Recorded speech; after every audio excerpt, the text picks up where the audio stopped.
In this quick tutorial, we'll see how to customize WooCommerce Checkout Blocks and make a custom field appear or disappear automatically based on the customer's billing country.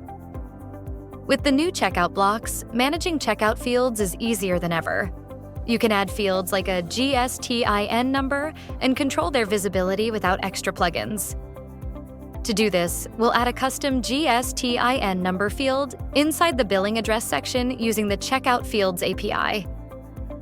Copy the snippet from our blog post and paste it into your Code Snippets plugin or your child themes functions.php file. Once activated, this snippet ensures that the GSTIN field is visible for all countries except the United States.